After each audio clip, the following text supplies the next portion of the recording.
Media Network proudly presents a weekly exploration of various spiritual practices with renowned spiritual authors, coaches, teachers, and Dr. Tracy Brown, RScP. And now, here's Tracy. Hey everybody, Tracy Brown. I want to welcome you to Poetry, Prayer, and Practice. As I am dropping pins and things, that's what happens when you're live, right? You just keep right on going. Thank you so much for joining us today. And if you are live and you want to add your name and where you are watching from into the chat or the comments, I would love for you to do that. Because every week on Tuesday at noon Mountain Time, we come hang out a little bit and we talk about poetry, we talk about prayer, and we talk about spiritual practices and how we integrate them into our lives. This month, new day, new month. This month, I am super excited about some of the people that I will be talking with and sharing with you. So today, Reverend Dr. David Ault, on the 15th, Elijah Christopher, on the 22nd, Michelle Medrano, and the last Tuesday of the month, Sunshine Michelle Coleman.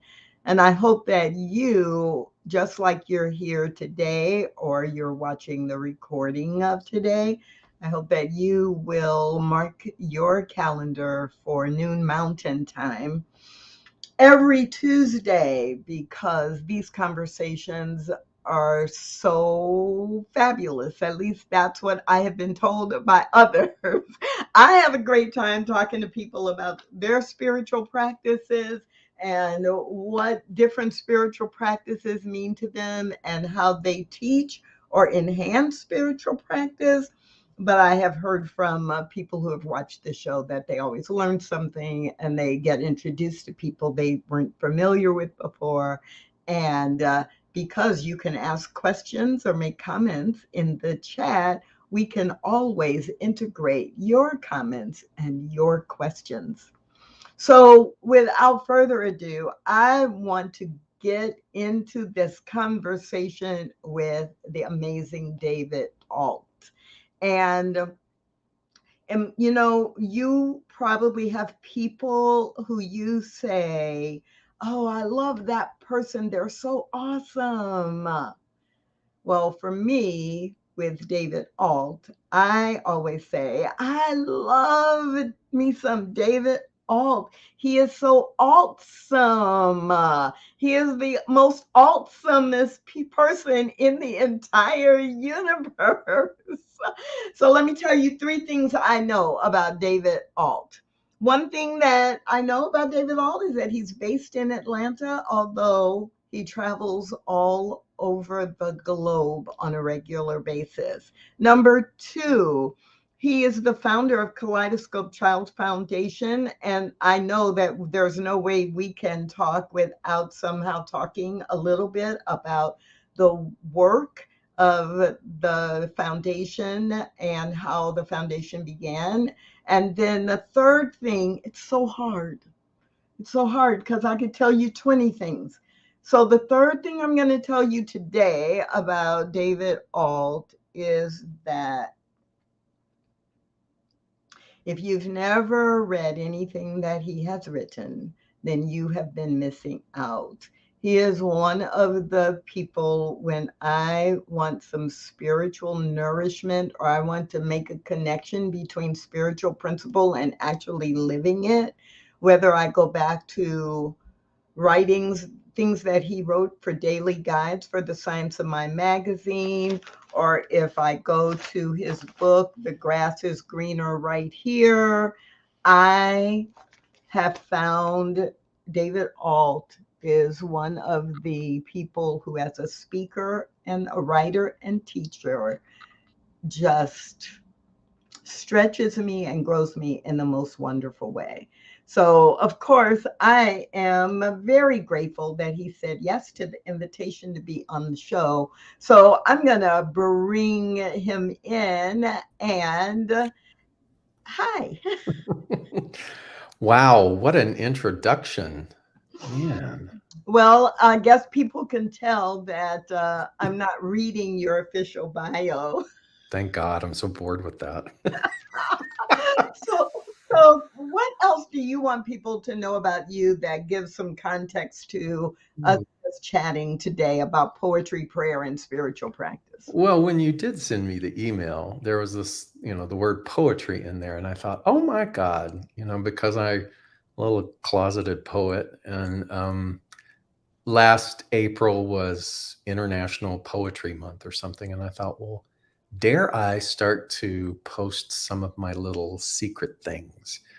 So I did, and continued. I think I've maybe missed once every Friday. So I think I've missed 2 Fridays since April.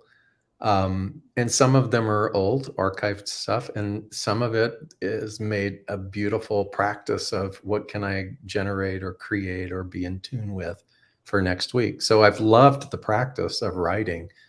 And so I wanted to talk about poetry of all things. I've never gotten to talk about poetry before.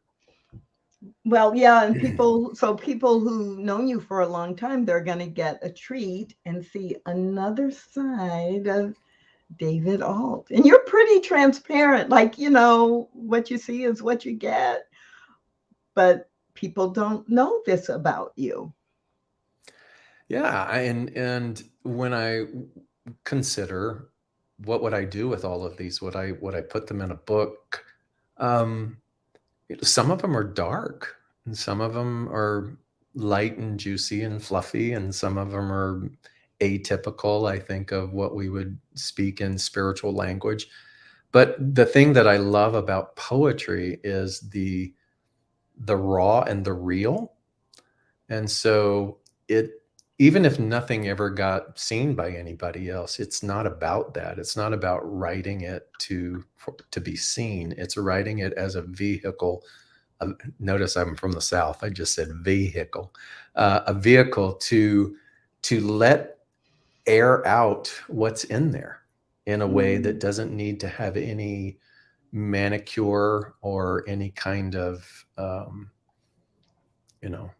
it can just be what it needs to be.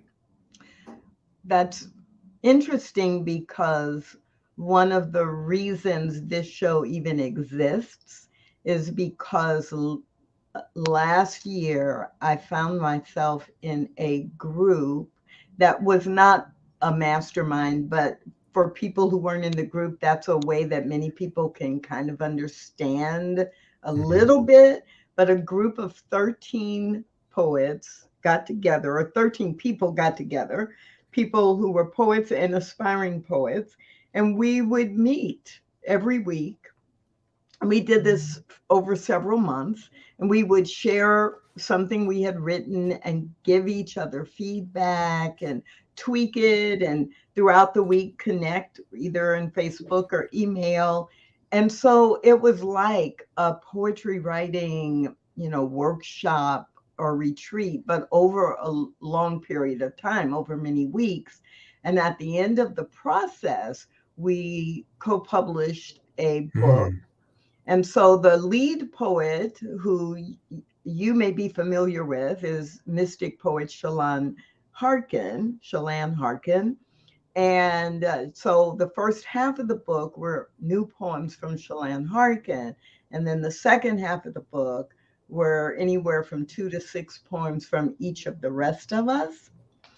And when we were nearing the process, we had submitted everything, and the publisher was working, on all the details of the book. I started thinking, oh my goodness, I've gotten in this habit of really writing every week or sharing things I've written every week. And poetry has always come through for me in journaling. So like spiritual practice of journaling a lot of times turns into poetry for me. And I was like, what do I want? I don't want to lose that connection. And I'm curious about, I can't be the only one who finds spiritual growth in poetry that others have read and through poetry that I write. So what could I do? And after looking at several options, the idea of, well, Tracy, if you commit to do a show every week on the New Thought Media Network, and you make sure at least once a month you're focused on poetry as a spiritual practice, and you know me well enough to know, my another big thing for me is prayer. And so, like, I want to do stuff around prayer and help people see all the different ways. Like, there are an infinite number of ways to be in spiritual practice. So this is how the show came forward, as poetry, prayer, and spiritual practice. And you are not the first person who I've started talking to, and they're like, well, yeah, I've always written poetry, but I haven't really focused on it, or I haven't shared it. Mhm. So I have seen some of your posts, and I have messaged on, oh my God, I didn't know David Ault wrote poetry. This is so good. Well, of course it's good. Some of it's not. Those I don't post. Yeah. Ah, Sometimes the process surprises me because it's never really about I'm doing this to show it. It's what's up, or I'll be sitting outside, in my yard meditating, or I'll be driving and just emptying my mind and a phrase will come. It was the same thing with 25 years worth of songwriting. Everything was a lyric or everything was a song idea. And it's the same. It continues in the form of poetry. And that's why there's always a little, the note app on my phone, because it's like driving. Don't tell anybody. Driving and like speaking into my phone. Because exactly. it's just so, if we live in a prolific universe, a prolific creativity, then of course it's gonna want an outlet, and why not you and me? Oh, we've got Colorado in the house this afternoon. We've got Geneva, Switzerland in the house this afternoon. This afternoon, Central Time, Eastern Time, Mountain Right. Time. It's evening in Switzerland.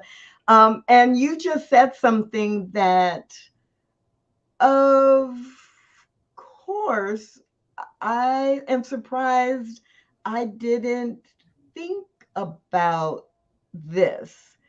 And yes, Fiona, that visually provocative, that's interesting. With words, you create this visual image. But before we like really dive into that, why didn't I make the connection? I know that you're a musician. I know that you're a singer. I know that you've written songs. I know that you have performed. Like, until you said kind of like songwriting.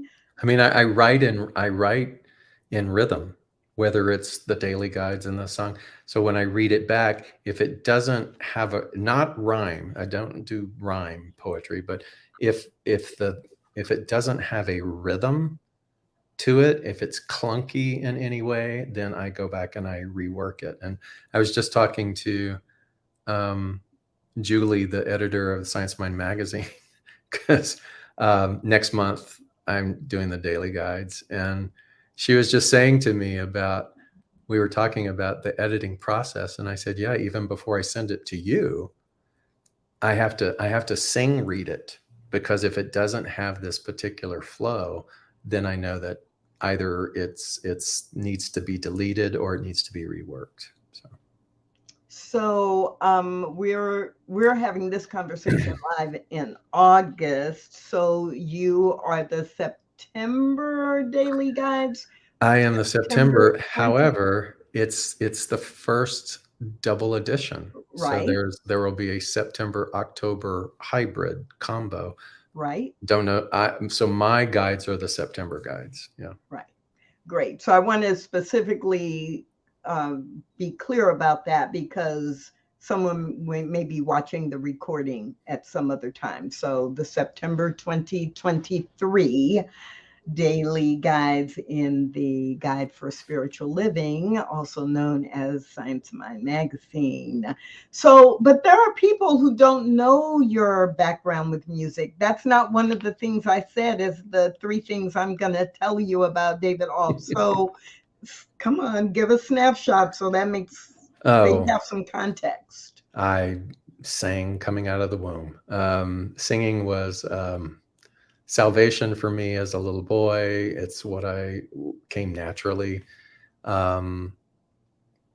Ended up going into show business and singing and musical theater and bus and truck Broadway shows and all that kind of stuff, culminating in moving to Los Angeles and meeting up with someone I had gone to school with. And he and his partner and myself formed a trio called Alliance.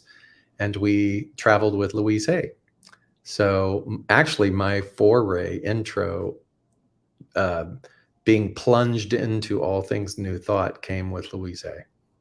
And I learned a lot by observation, by observing this woman in crisis and in projection and in crowd people terrorized by that other pandemic back in the 80s of AIDS. And so she was not only a mother figure to me, she was a mentor, and she was an embodiment of what it meant like to live at that level and the consequences that come with living at that level.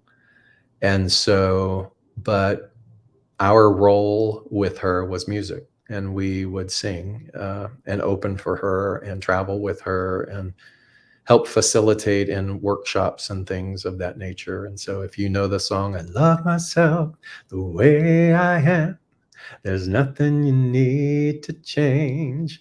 We recorded that, and that was her big song that she wanted done all the time. So yeah. Yeah. And then I did a solo career after that. Right. And it's like that kind of context is really important. And that's interesting. Like, I know that about you, but I never connected it when I've been reading your poetry when you post it. And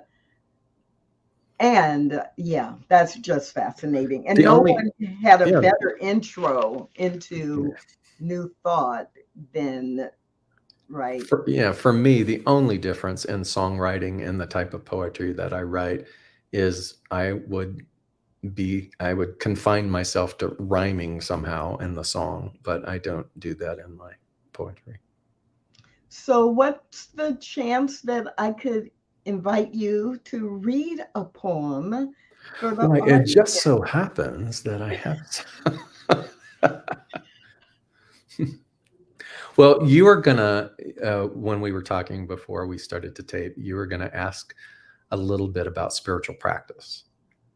And this poem that I want to read is actually about that, about spiritual practice, but not in the way in which we might normally talk about that. I am a devout fan of Ram Dass and Ram Dass's teachings. And the first time I ever heard him or read about him or listened to a podcast where he said all spiritual practices are traps, boy, did that make me sit up. I'm like, what? Like I was ready to shout heresy. And it's like, what is this man saying? And then if you've stayed with him and listened to that, he would then say, but you must go into the trap fully, meaning that all things will take you to a particular place. And then once you get to that place, what needs to be dropped in order to go beyond that? And that it's the word beyond that is perpetually there. And so you can't leapfrog or bypass or jump over into what the next beyond is without going through the practice and doing the practice. So it's not the practice that is finite, or it's the fact that the practice is there to take you to whatever your beyond is. I love that. And so no practice is wrong, and no practice is the ultimate. But you must, have been in conversation with this Jewish teacher who I absolutely love. And he said, there's a difference, David, between perfectionism and fully. We are so caught in perfectionism, and perfectionism is equated to the picture that we have in our mind. And so we're trying to match the picture that we have in our mind, like we were talking about meditation.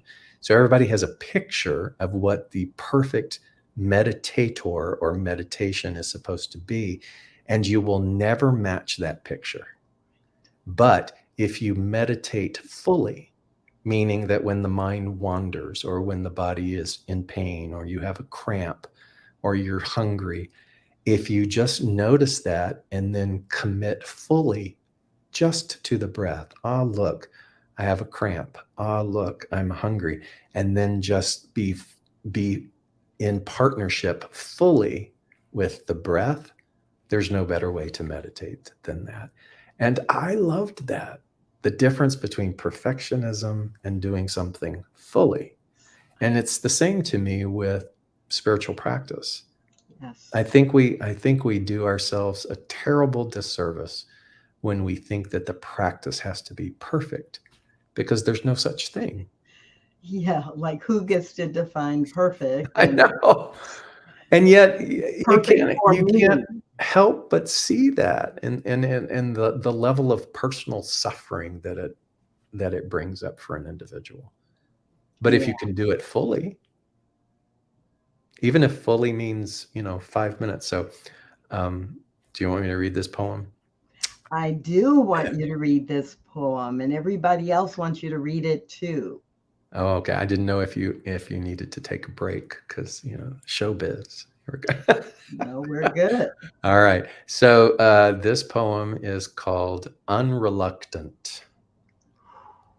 Walk into the cave unreluctant. Rest all analysis on the outer banks, and leave your mind open to the dark to purify. Here you will make your medicine of moss and verse, and begin your merger to the homing, even while laboring among the vineyard of human endeavor. Walk into the cave unreluctant. Enter without the need for fluorescence or familial recipes of the how, when, where, and who. Here you will breathe the breath of a readied yen, while hidden veins sing primal song lines of your reawakening into rocks, trees, soil, and sky. Walk into the cave unreluctant. Take the hand of honeyed willingness and lay your identity on the altar for its destined oblation. Here the moss, verse, and fecund song will sing you home to the spaceless all, and kiss awake your inborn godness with sweet revival. But first, you must walk into the cave unreluctant. That's the first time I've ever written or spoken poetry. Wow.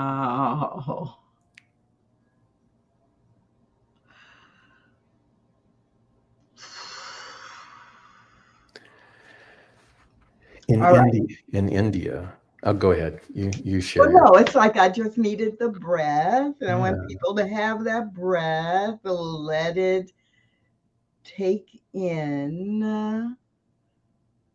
Because now I can hear you talk about it, like why you wrote it, when you wrote it, what do you think about now you wrote it? What do you want to say about this? I think a lot about what Ram Dass said. All spiritual practices are traps. And then I think, What else is a trap? Identity is a trap. The Buddhists call it chasing the hungry ghost. You know, it's everything is when we are in the pursuit of, and yet you must pursue, and yet you must chase. And I find that when I counsel or teach someone and I listen to them and I said, no, finish what you're doing. Finish what you're doing and wring it out like a sponge. So that when you feel complete with that, then we can look at or talk about what's beyond that. And I always looked at that as a cave, and you got to go into the cave and you got to get all the way to the back wall of the cave. And maybe in the back wall of the cave, there's a door. And so it isn't about avoiding the cave. It isn't about entertaining the cave. It's looking at the way in which we, in our human skin suit, are so seduced by prevention energy. When you think about when we came into the dual nature of life, we are taught, we are indoctrinated into prevention. You must do this in order to avoid this. And again, you have to do that. You have to wring out all of that prevention energy until you realize, and everybody realizes it in their own time and in their own way and in their own fashion, and none of it's wrong. They realize that by doing so, it just perpetuates the need to prevent. Yeah, and that recurring, walk into the cave unreluctant. For me, at least one part of that is like, what does that look and feel like to, I like to believe that I have so much faith in, in the big unknown, and in, the beliefs I have that everything happens for me, not to me, and that I live in a friendly universe, and all the things, that we believe. And, I believe in the eternality, immortality, and continuity of the human soul. So nothing bad can happen because I have eternity. Like, I actually believe all of that. And when I am going into a new experience, or when I just know I'm in a rut and I need to do something new, do I step into that experience wholeheartedly?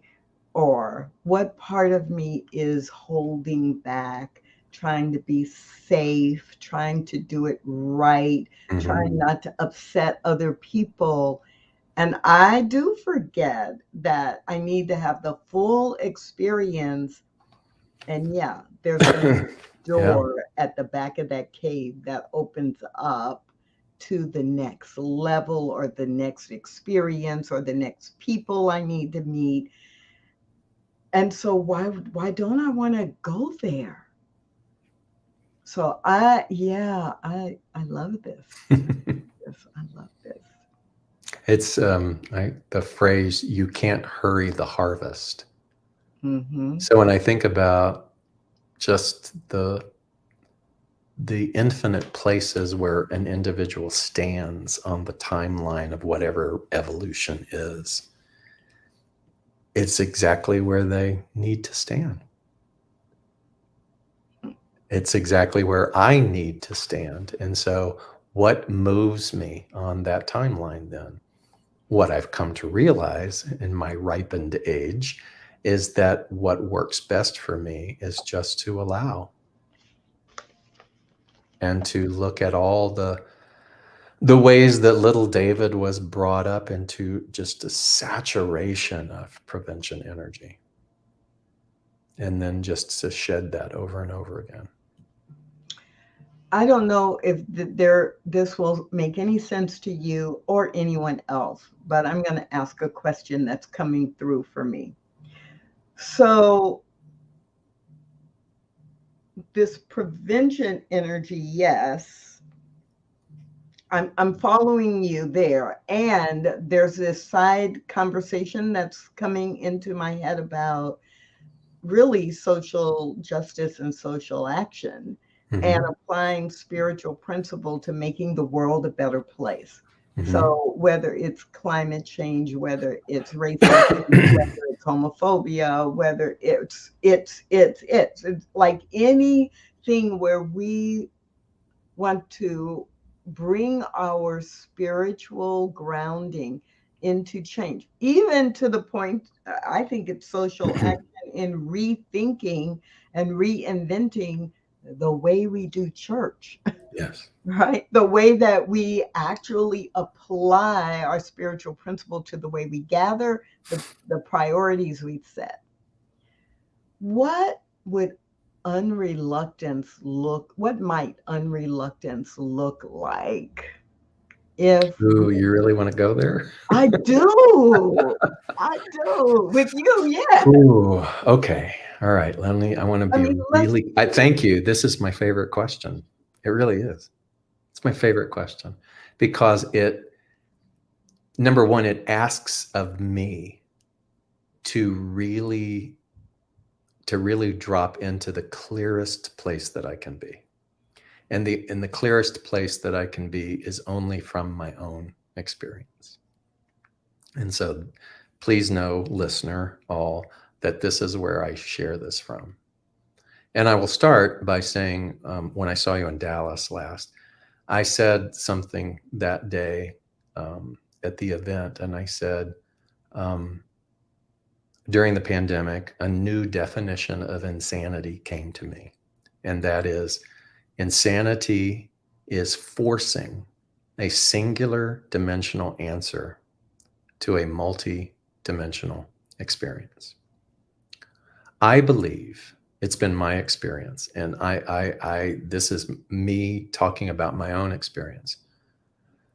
I grew into this philosophy as a student and as a teacher, trying to force the principle into a singular dimensional framework, as I believe many of us have done, as I believe that many who come need it that way in order to begin a journey towards the back of the cave. So nothing's wrong about that. My personal maturation, how do you say that word? Is that the right word? Okay. In that came about when, back in 2016, when it was yet another cataclysmic, horrible gun violence event. And the planned talk for that Sunday was set aside. And I felt I needed to honor my constituents and my members in Atlanta. And while I was doing that, I noticed that I was really struggling because it was like, 10th in a row kind of thing. And yet my role was to bring principle to whatever was going on. And I thought, how can you do that? How can you keep doing this? So there was a sort of going into the cave all the way and then not knowing what to do. And this voice, I'll just say it this way. This voice said, I was saying God is all that there is. And then I could feel my doubt. I could feel the disconnect. I could see the pain like bubbling in the air above the people. And the voice said, do you really believe that? And I paused and I said, I don't know. And then the question was, do you want to? And after another pause, I said, more than anything. So I will say from that moment, things started to crumble. But the condensed version is that to really bring integrity to the seminal principle that the all is good, that we live in a perfect patterning, all the bumper sticker things, right?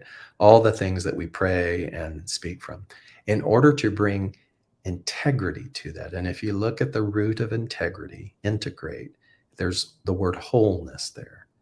So to understand the principle from its wholeness, you can't, not in a singular dimensional framework.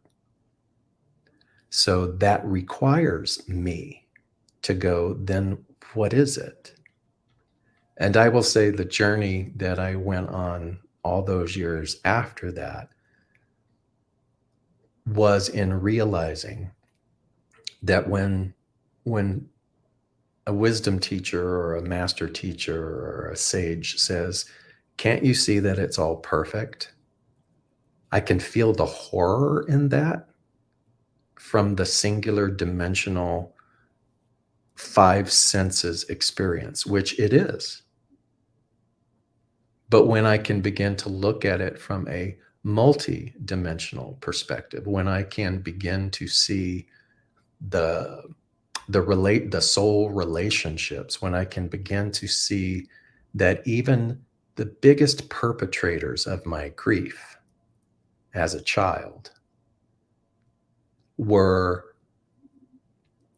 the ones who loved me the most. They were like gatekeepers ushering me in through a particular evolution portal, saying, come on, if you can just get through this, come on. And so in order to get through the portal, to get through that gate, there has to be an offloading, another layer of offloading of the us and them. It's the hardest thing, I think, that we, in the human form, in the plane of form, in the dualistic dance that we do, the us and them, right and wrong, good and bad, moral, immoral, shedding that. And it's just not something you can teach.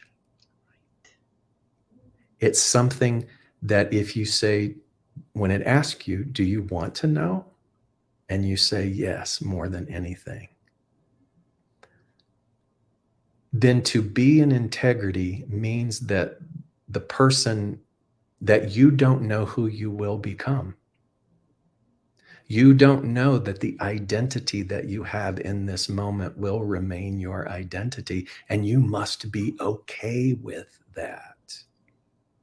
You must take the bloody-knuckled grip of assurances and titles and story and righteousness and all of that, and you must begin to, and this never works when you tell people to let it go. You must say, cling lightly. Because if you can cling lightly, at least your fingers are open a little bit, and the grit can go through when it's ready to. And so all of a sudden, you know what? It's not my job to prove the perfection or to teach that. You still teach it in a way that brings comfort and maybe leads someone into the cave. But it will never be our responsibility to make them go to the very back of that. And that's why you can't hurry the harvest. All that you can do. So, when the gurus in India, they go, what's the quickest way to get enlightened? Feed people, educate people, love people, serve people. And then ultimately this, remember what? Remember that God, divine source, is the only reality, is all that there is. And so you have to applaud anyone who becomes a minister in this philosophy, who's going to stand up. It is like walking into a cave. But to continue realizing that as you continue, everything that you have held near and dear as an identity is probably going to be stripped away. It's probably it's going to be like, a snake shedding. If I believe and again, this is just me, please take what works and leave the rest. If we are to get to the wholeness of that principle, and yet you still got to pray it, you still got to read it, you still got to teach it, you still got to practice and do all of those things, but it's really not gonna take root until fill in the blank.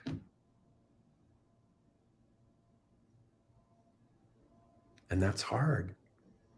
It's hard, but that's what I think I'm disillusioned by, or maybe I'm just angry about, or I don't know, maybe there's some other word beside disillusioned.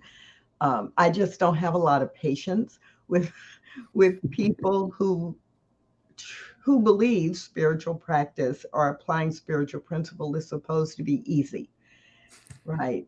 Who are like, oh, well, the way you show love is just, you just say things that make people comfortable, and you're always easy to be around. And I'm like, no, there's some important things that we are here to do, to live the spiritual principle. And that requires us to say some hard things.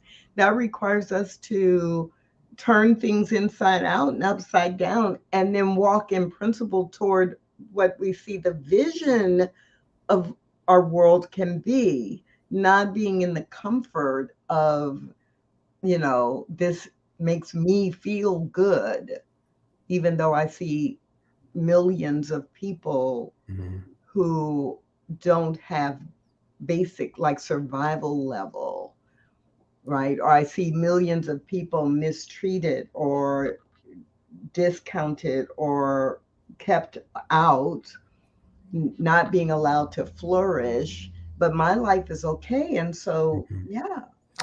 And what if that's just where they are? And I get that, and I get the part too where the definitions or the understandings of advocacy look this way. And what I'll never forget, the first time I ever heard this was Michael Beckwith, and Michael Beckwith said, we were talking about systemic issues, and he said, if you go into the arena of a systemic issue with the same energy as what you are trying to fight, you will only amplify the systemic issue. And that was a long time ago, and I remember going, oh yeah, and so anytime you leave something like this, you enter into the next thing like this. And so when I went off in my search of that, there were definite concrete things that I thought that advocacy looked like. And I'm only speaking from my perspective. What I have come to realize is that no matter how much I shout or how much I correct or how much conviction I have, it can only be heard and received at the level of the understanding of the other individual. But what is heard and seen by the other individual is feeding people, is doing that kind of work, and not doing it from a place of ego, but that bodhisattva nature. What is the role of a sentient being? The role of the sentient being is to help alleviate suffering. And the way that you do that and the way that I do that, nothing is a carbon copy. It is what it is. And so as angry and as frustrated as I have gotten with people, it's like, come on. I mean, one of the reasons, let's be honest, one of the reasons why I stepped away from platform ministry is because I love disruption. And I was aware of how personality driven the ministry was. I was aware of the adoration and at times which made me uncomfortable. But what really tipped it over for me was witnessing people year after year after year, almost 9 years in Atlanta alone, 20 plus years collectively, witnessing people that I loved, people that I championed in the same place. And I asked sincere questions. What would move the needle for them? You know, what is the disruption? Maybe I'm not the person to do that.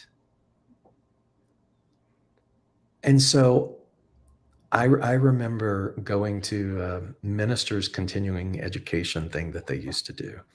And Reverend Kathy Ann asking a question, or we talked about a business book called Blue Ocean Strategy. Have you ever heard about that book? Yes, love that book. And so Blue Ocean Strategy, by definition, is if there's nothing new under the sun, then what we're offering is not unique, but how will you create it in a unique way? How will you present it in a way? And then Red Ocean Strategy is just the same thing, feeding on one another, trying to compete, right? And so she said, meeting on Sunday, doing the Sunday thing, same as all of the other traditional religions that we've probably grown up with. What makes ours Blue Ocean Strategy? And boy, did that question really hit me. And no one could come up with an idea. But I left with that question. And I remember thinking about that. And that's for another broadcast at another time.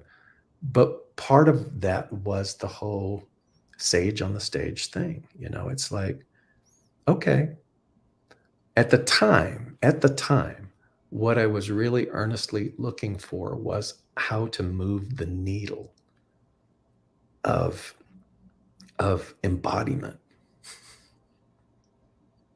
rather than just a big party every weekend, which it was. And it was a wonderful party. Right. It was a wonderful we party. love parties. We love party. But there was something within me. There was something within me that wanted people to get something. Mm-hmm. You know, and so my idea was, maybe it's not me. Let's mix this up a little bit. And ultimately it defaulted back to wanting that, you know, like one question somebody said, well, if you're not here, who's going to come see me in the hospital if I'm sick? You know, and so there was a dependency there. And when there's a dependency, it's that kind of story of the mama bird slowly taking all of the comfort and padding out of the nest to make it miserable so the bird can fly. Yeah. Anyway. So there's so much there. And of course, that's what always happens, because, then we look at the clock and go, oh, we don't really have time to follow. You mean this isn't a 4-hour show? Right. It's like we don't have time to follow all those threads. This is like what happens when we start talking. And I do want to say one of the things that you said that I've thought a lot about and ask myself often is that question of, it frustrates me when people are attached to a certain way, but they say they want something different, but they're not willing to do anything different. Exactly. Yeah, I come but go. No, stay away. No, right. And it's like, whether that's in individual relationships or whether that's in the, Sunday way Sundays are designed, or whether that's in a broader social justice, the question of going back and saying, but what if it's perfect just the way it is? Right? What if this person actually needs to be exactly where they are in their own journey and in the collective journey? And I've done so much personal reflection around that, especially as it relates to the polarity in politics in this nation and globally. Right. Because my spiritual grounding for me just is constantly saying it doesn't have to be this way. There's a vision of, all the people coming together in the book of Revelations, representing many tribes and languages, all in white robes, but maintaining their uniqueness and coming together. It's like I know it's possible for us to have global differences. I know it's possible for an individual spiritual community to have a lot of diversity in all kinds of ways and embody spiritual principle. And so, yeah, it's like I know this, and when I'm feeling impatient, that's the question I ask. And you actually verbalized where I usually end up, not 100%, but usually. And that is, it's my job to embody it the best I can. It's my job to be an example, not from a place of superiority or better, but for those people who can resonate with this way to apply spiritual principle, they will see it's possible, and they may choose to do their own version of it. Yeah. It's the multidimensionality that is the most fascinating part to me.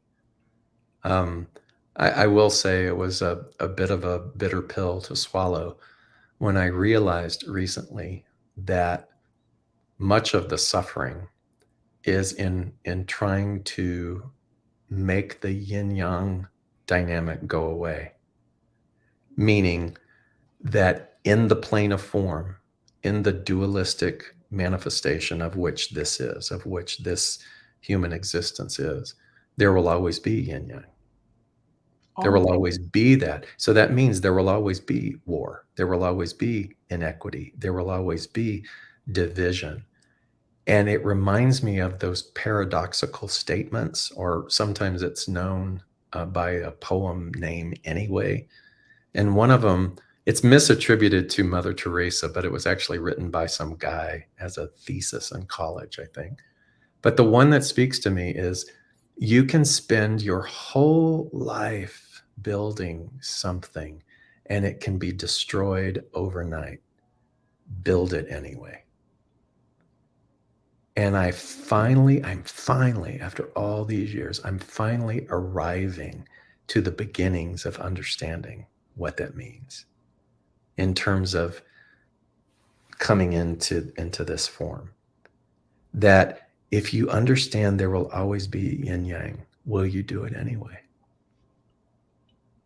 Will you move towards the light anyway? Will you still feed people anyway? Will you still love anyway?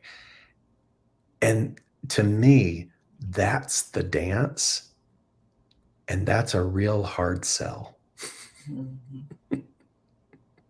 Well, and I'm just repeating in my mind that question: will I do it anyway? Mm-hmm.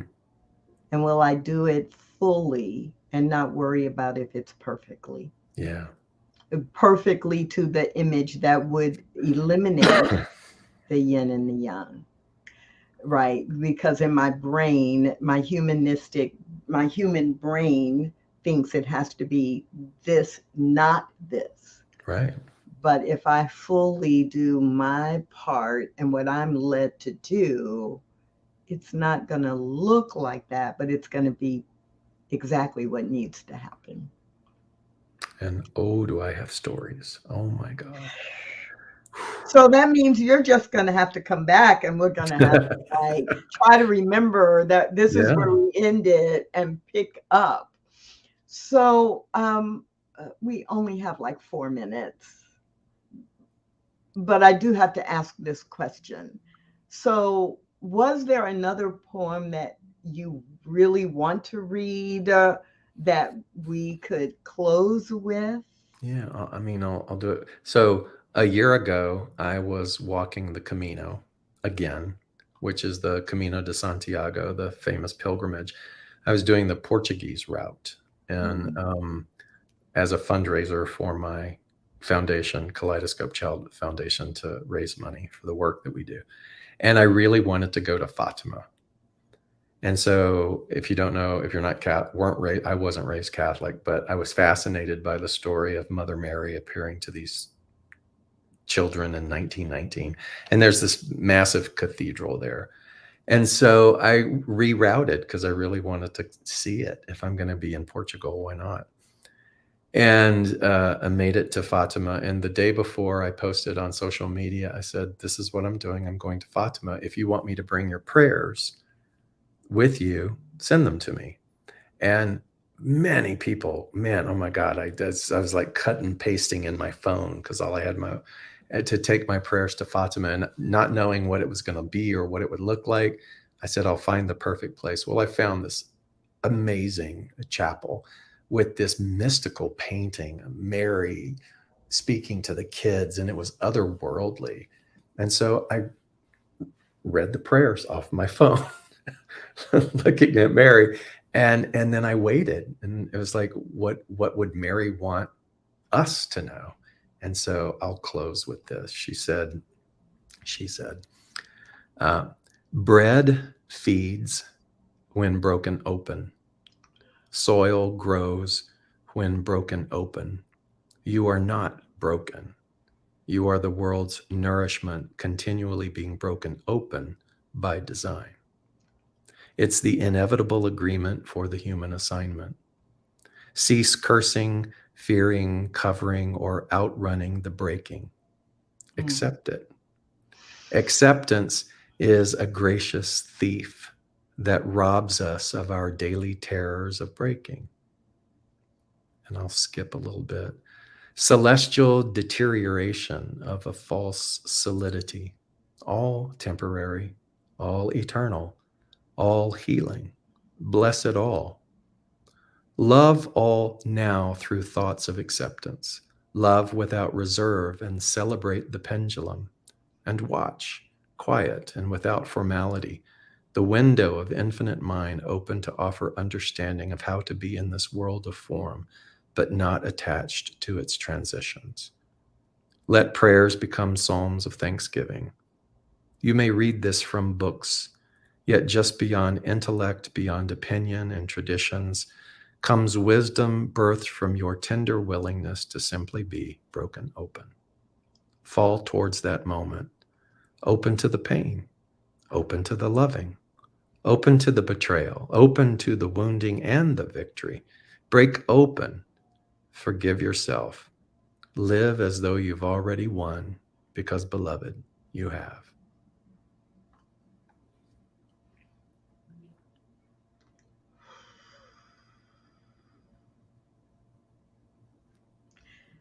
Wow.